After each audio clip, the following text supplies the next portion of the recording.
Façonné par la main de l'homme, forgé par des siècles de savoir-faire, le trésor de la Champagne attend les heures de fête.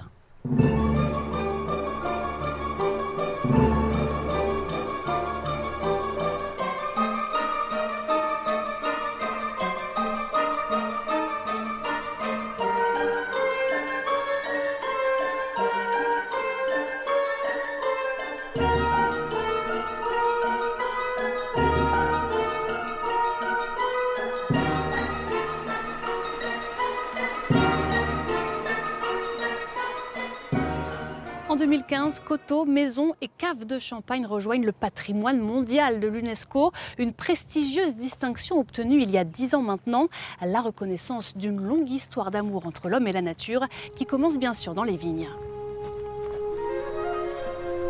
La légende raconte que le champagne est né ici, à Hauvillers.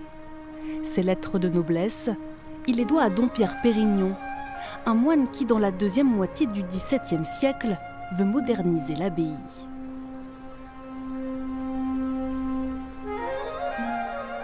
Depuis l'époque romaine, on produit du vin en Champagne.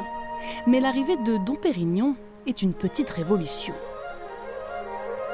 Pour nous la raconter, Yves Tesson nous attend devant la statue du moine. Il est historien du Champagne. Yves Tesson, on a coutume de dire que Dom Pérignon était un visionnaire. Qu'est-ce que la Champagne lui doit aujourd'hui? Dom Pérignon est un des grands pères spirituels de la Champagne et on lui doit en fait d'abord et avant tout l'assemblage raisonné.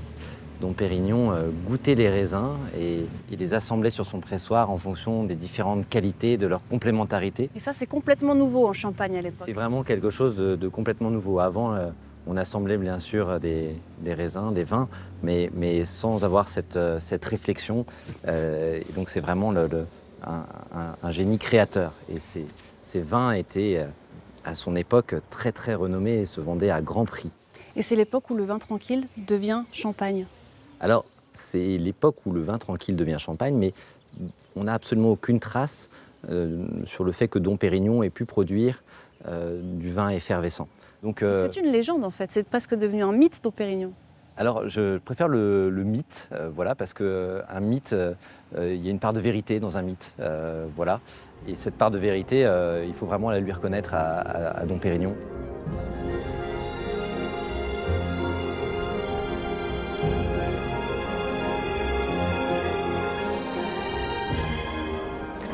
Les coteaux, maisons et caves sont donc classés. Ici, on est au cœur de cette inscription à l'UNESCO. Qu'est-ce qui fait que la Champagne aujourd'hui est devenue un patrimoine mondial? Qu'est-ce qui fait sa valeur? Moi, je pense que la Champagne, c'est une région qui porte un message très universel.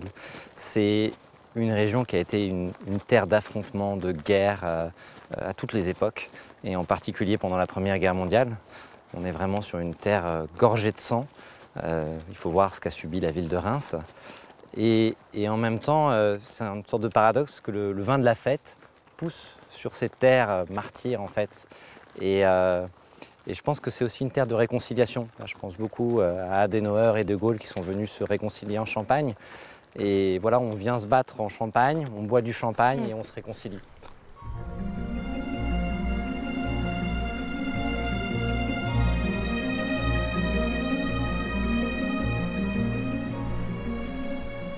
La Champagne recèle autant de trésors sur que sous terre, de véritables villes sous les villes, taillées à même la craie au fil des siècles.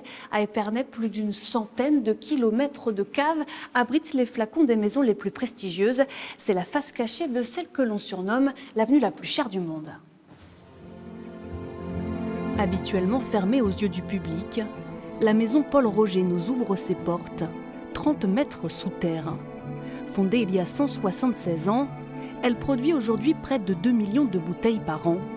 Et au début du XXe siècle, une catastrophe va venir bouleverser son histoire et marquer profondément la Champagne. C'est son chef de cave qui nous la raconte. Expliquez-nous, Damien Camp, d'où vient cette bouteille et ce qu'elle représente pour vous? Cette bouteille, c'est une des toutes premières bouteilles que l'on a récupérées 118 ans après l'effondrement qu'a connu la maison Paul Roger en 1900, en hiver 1900. Et en hiver 2018, on a retrouvé un certain nombre de bouteilles. Celle-ci était une des premières, des bouteilles intactes derrière le mur, juste derrière nous. Toutes les caves se sont effondrées et il faut imaginer que juste derrière nous dorment combien de bouteilles? On ne sait pas exactement. On sait qu'il y en a plusieurs milliers, assurément, puisque un certain nombre ont été cassés à l'époque de l'effondrement. Suite à la découverte de 2018, on a fait beaucoup de sondages dans les caves, on a fait des percements, et à chaque fois qu'on a pu, on a envoyé une caméra. Et sur ces vidéos, on voit à certains endroits qu'il y a des tas de bouteilles complets, intactes, qui n'ont pas bougé parce que ça a été préservé complètement. Qu'est-ce qui s'est passé cette nuit de janvier 1900 exactement? Exactement, on pense au travers de la lecture des archives qu'il y a eu de fortes précipitations. Donc les caves, vous voyez, c'est de la craie franche, il n'y a pas de maçonnerie. Donc, elles étaient en train d'être creusées à l'époque. Elles étaient en train d'être creusées, c'est tout à fait ça. Et peut-être qu'ils sont allés trop loin, trop vite, peut-être que ça aurait nécessité un petit peu de maçonnerie, ça n'a pas été fait. Et une nuit, tout s'est effondré, enfin, les 3/4 de la cave, ou entre la moitié et les 3/4 de la cave de la maison Paul Roger. Et c'était plus d'1 million de bouteilles à l'époque. Ça a résonné sur l'avenue de Champagne, il faut imaginer ça. Oui, ça a résonné sur l'avenue de Champagne. Monsieur Paul Roger, le fils de Monsieur Paul Roger, qui habitait juste à côté, a entendu un gros bruit dans la nuit et ça l'a réveillé. Il a pensé que c'était un accident ferroviaire, parce qu'il y a la voie ferrée qui passe juste en dessous. Et puis au petit matin, quand il est arrivé, il a vu la catastrophe. Vous avez espoir de retrouver d'autres bouteilles aujourd'hui, ou c'est un rêve un peu fou? J'ai l'espoir, mais en même temps c'est un rêve un peu fou, parce que ce que je sais aujourd'hui, qu'on ne savait pas il y a quelques années, c'est où sont les bouteilles qui sont intactes, puisqu'on a réussi à cartographier l'ensemble, mais c'est très loin et très compliqué d'accès, donc ça demanderait des moyens colossaux, mais peut-être qu'un jour on l'envisagera, ou on aura d'autres techniques, pourquoi pas, mais c'est un rêve.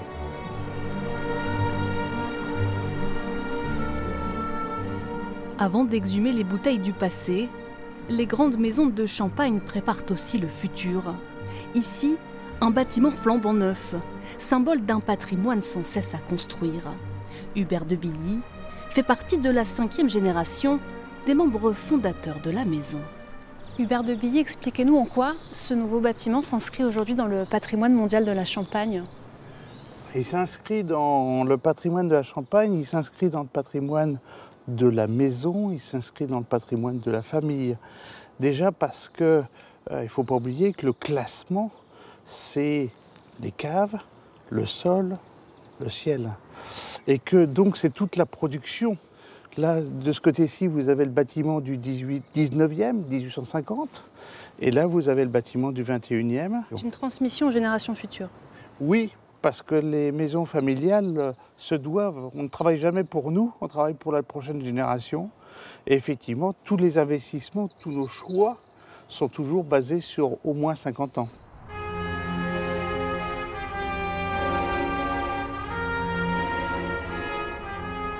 Depuis des siècles, les grands noms du Champagne s'installent ici, à Épernay.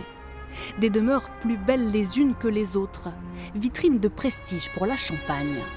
Chaque année, près de 500 000 touristes se pressent pour admirer ce patrimoine mondial.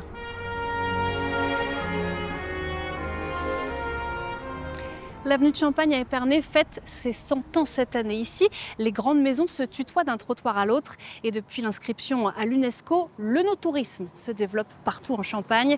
Et les moyens de découvrir ce patrimoine sont nombreux. Romain Novicki et Clément Pravas vous offrent un petit tour d'horizon.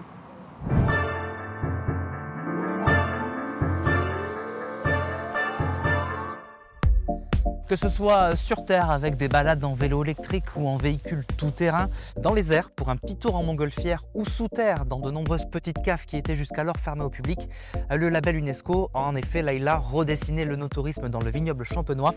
On se rend justement dans une petite maison de Champagne qui a repensé son accueil au public depuis cette reconnaissance mondiale. Fondée en 1870, la maison de Champagne-Muller aura attendu 2023 pour inaugurer ce bâtiment touristique. Hugues Pereira est la 7e génération, c'est lui qui a poussé les murs pour accueillir jusqu'à 100 visiteurs. On va sur le rooftop, qu'on a inauguré il y a une petite année. Un toit terrasse avec vue sur le vignoble, dont a pu profiter il y a quelques instants une délégation de journalistes anglais. Ce vigneron le sait, pour faire parler de lui désormais, la simple dégustation ne suffit plus. On propose de la restauration également, on propose des visites dans les vignes, ça se fait beaucoup. C'est vrai que maintenant on parle beaucoup de notre produit, Mais le consommateur, le touriste est de plus en plus averti, j'ai envie de dire, il devient même amateur, voire professionnel. Et donc il n'attend plus un discours, il attend une histoire. Des maisons de champagne qui s'ouvrent, tout comme un musée sur la fabrication du roi des vins. Depuis 2021, Pressoria propose une immersion au cœur des saisons du vignoble. Du raisin au pressoir en passant par les senteurs des fleurs de vigne, le tout dans une ambiance sonore champenoise. Tous vos sens sont connectés à l'expérience. Je ne suis jamais allé dans un musée interactif comme celui-ci auparavant. Je pense qu'il vous plonge vraiment dans toute la région du Champagne. 44 000 visiteurs se sont pressés ici l'an passé. C'est 2000 de moins qu'en 2023. Et pourtant, le chiffre d'affaires a bondi de 6%, notamment grâce à cette terrasse. Un superbe point de vue face au coteau de Champagne qui accueille de nombreux événements. En plus de l'UNESCO, la direction mise sur les retombées de Paris 2024 et cherche à repousser ses frontières. Pressoria est à Londres pour développer le tourisme, notamment autour de tour opérateurs, qui sont donc les professionnels qui nous envoient leurs visiteurs. L'idée dans les années proches à venir serait de faire évoluer cette scénographie justement en modifiant quelques médias, peut-être en modifiant une technologie ou une autre. Un boom de l'énotourisme sur lequel mise l'hôtellerie. Sheraton, Marriott, Hyatt, les chantiers d'hôtels haut de gamme se multiplient, notamment à Reims où le nombre de nuitées a grimpé de 60% en 10 ans.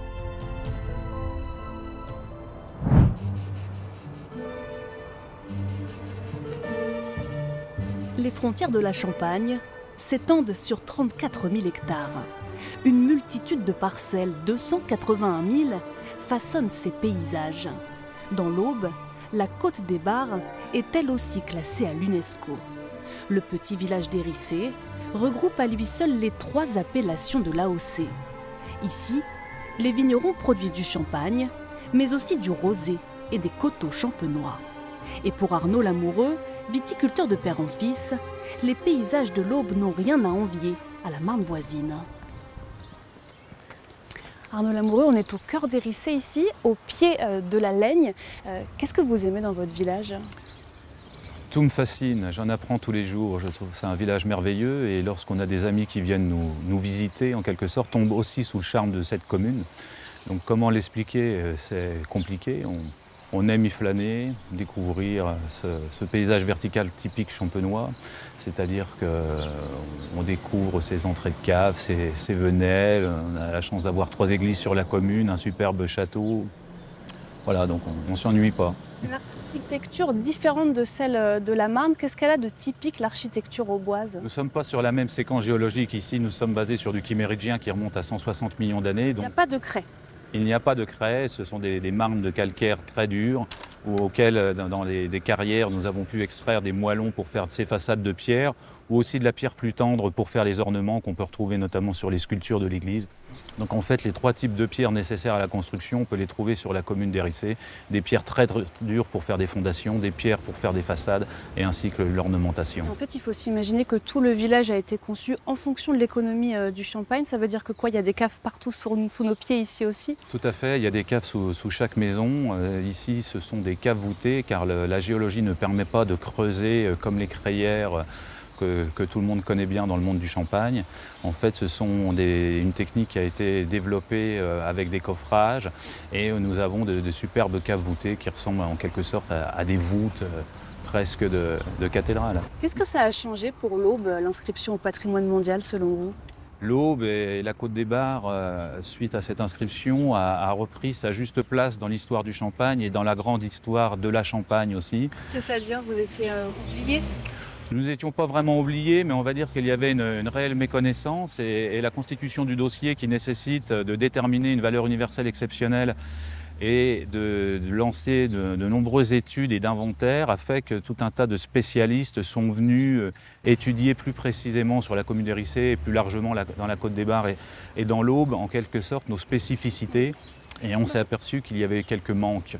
Parce qu'il y a une forme de rivalité historique entre la Marne et l'Aube. Ça peut être perçu comme ça, mais on va dire qu'on pourrait plutôt voir ça comme une saine concurrence et surtout une complémentarité nécessaire. Et je crois que vous vouliez aussi nous montrer les coteaux champenois de l'Aube. On va peut-être aller voir ça. Tout à fait.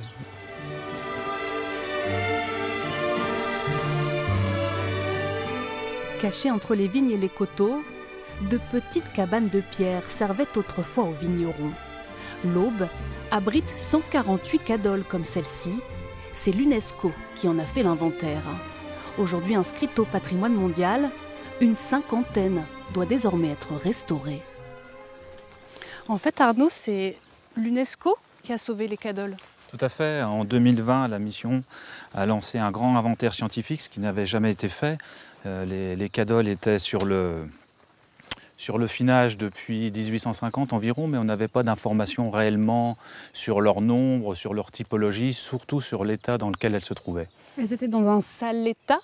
Oui, elles n'ont pas été entretenues pendant des décennies, à part quelques-unes, mais le fait qu'on ne les connaissait pas toutes, il ne pouvait pas y avoir d'intervention. Et donc maintenant, grâce à l'UNESCO, ces cadoles, elles vont pouvoir être restaurées, reprendre vie, expliquez-nous. Tout à fait, donc elles vont trouver une certaine valorisation, car tout le monde a pris conscience que ça faisait partie du patrimoine champenois. Et on peut, grâce à ces études scientifiques, les préserver d'une meilleure façon pour leur entretien. On ne savait pas trop comment s'y prendre. Il y avait quelques spécialistes qui détenaient le savoir-faire, mais on va dire qu'au niveau politique, plus largement, c'est vraiment rentré dans l'état d'esprit de les conserver et de les transmettre aux générations futures. Les parents se sont servis des cadoles, les randonneurs se servent des cadoles, les gens qui viennent flâner dans le vignoble se servent des cadoles. Et en plus, c'est quelque chose qui est, notamment avec des entrées assez basses, qui est à la taille quasiment d'un enfant. Donc ça émerveille tout le monde, on garde un peu son âme d'enfant lorsqu'on voit des cadoles.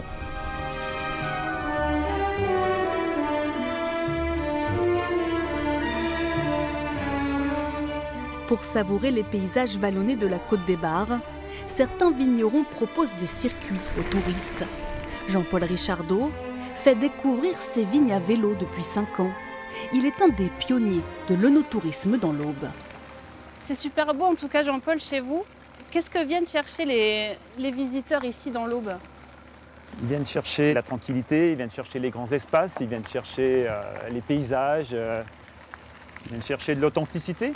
Voilà, ils viennent à notre rencontre, voir comment on est à bord du champagne. Et grâce à nos vélos, ça nous permet de les emmener au cœur de notre vignoble. Donc c'est un plus. Ces paysages, ils sont classés à l'UNESCO. Qu'est-ce qui vous plaît, vous, dans ces paysages? Qu'est-ce qui me plaît? Si vous voulez, moi je vis dedans depuis que je suis né et je les apprécie de plus en plus. Ce qui me plaît, c'est déjà là. Vous voyez, d'un côté, on a une vigne, de l'autre côté, on a un champ de blé. C'est pas uniforme. On a de la forêt, on a encore la chance d'avoir beaucoup de biodiversité. Je m'intéresse beaucoup à la biodiversité qui m'entoure, avec beaucoup de rapaces, de choses comme ça. Enfin, voilà, moi, ce qui me plaît, c'est aussi les grands espaces, la tranquillité. On a des tout petits villages avec très peu d'habitants, donc c'est agréable et je m'y plais bien. Et alors aujourd'hui, on est en vélo électrique, c'est super facile, mais ici, c'est un passage du Tour de France hyper dur normalement. Alors, les coureurs du Tour de France, ils vont surtout beaucoup plus vite que nous. Ils n'ont pas d'assistance électrique, bon, c'est des professionnels. Et puis les chemins qu'ils ont empruntés, donc c'est ça qui a mis un peu de piment, parce que toujours le risque de la crevaison, les pentes, on vient de passer une pente à 20%, donc vous êtes à peine rendu compte avec l'électrique. Mais voilà, c'était la première fois qu'ils découvraient les chemins blancs, donc ils étaient inquiets. Mais ça s'est très bien passé, ça fait une très belle étape. Vous avez lancé un circuit œnotouristique. La finalité, c'est quoi pour vous en fait? À quoi ça sert? La finalité, moi déjà, je me fais plaisir à faire découvrir ma région. Bon, la finalité à terme, c'est bien sûr l'œnotourisme. Quand on dit œnotourisme, c'est l'œno, c'est vendre mon champagne, mais également faire découvrir mon métier. Quand j'emmène des gens en balade comme ça, je peux vous dire que je les ai fidélisés pour une dizaine d'années. Et ils en parlent autour d'eux. Donc c'est de la communication, indirectement c'est de la communication, et directement même.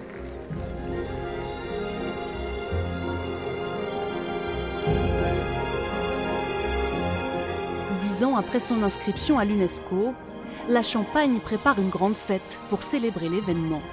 En plein cœur des vignes, évidemment. En 2015, les coteaux, maisons et caves de Champagne entrent au patrimoine mondial. La récompense de 8 ans de travail pour la mission, dont Séverine Couvreur est la présidente. On est aux premières loges ici du spectacle qui se prépare pour le 4 juillet prochain. C'est quoi, c'est un moment émouvant pour vous? Oui, très émouvant parce que voilà, ça se rapproche, ça va être un grand anniversaire et en même temps, On a la pression de tout bien peaufiner pour que ça se réalise très bien le 4 juillet. Et donc on voit toutes les petites choses là à régler.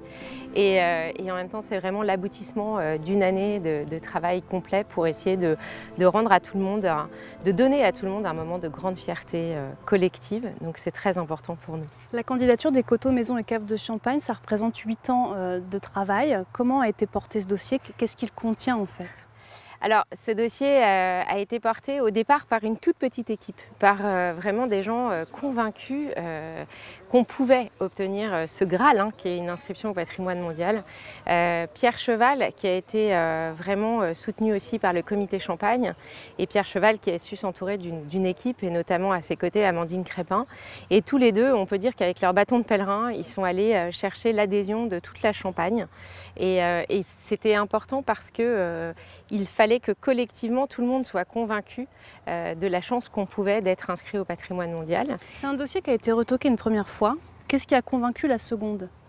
Eh bien, la seconde fois, on a vraiment travaillé sur la partie verticale de ce paysage parce que traditionnellement, les autres paysages viticoles qui avaient obtenu une inscription ont tous présenté des paysages horizontaux. Et c'est la façon dont on lit tous traditionnellement un paysage. Là, nous, on a décidé de ne pas oublier le souterrain et donc les coteaux, maisons et caves de Champagne. Le souterrain est aussi important que ce qu'il y a en surface. La craie, d'une part, l'aspect géologique du souterrain, mais aussi l'aspect bâti des caves et des crayères. Et donc tout ça est un tout. En tout cas, 5000 personnes vont venir célébrer les 10 ans de cette inscription à l'UNESCO. Une cérémonie dont les secrets sont jalousement gardés, comme l'ont constaté Kelly Lafin et Clément Barbet. Oui, Laïla, tout reste très secret. Alors, pour essayer d'en savoir un peu plus, nous allons à la rencontre d'Ismaël Tagay, qui est le directeur artistique de la cérémonie. C'est dans ce studio que les répétitions se tiennent depuis des mois. Un spectacle qu'Ismaël décrit en 2 mots, comme féerique et pétillant. Je pense que le public va en avoir plein les yeux parce que ça va se dérouler sur terre, ça va se dérouler dans les airs. Au-dessus des vignes de champignons, des drones lumineux. Sur terre, des artistes, notamment musiciens comme Sylvie. Elle s'apprête, dit-elle, à vivre une expérience inédite. Souvent, dans nos métiers, on est plutôt soliste, et là, c'est pas le cas. On fait partie d'un spectacle, on est intégré au spectacle et c'est chouette, quoi. Ça va être une ambiance magique. Enfin, voilà.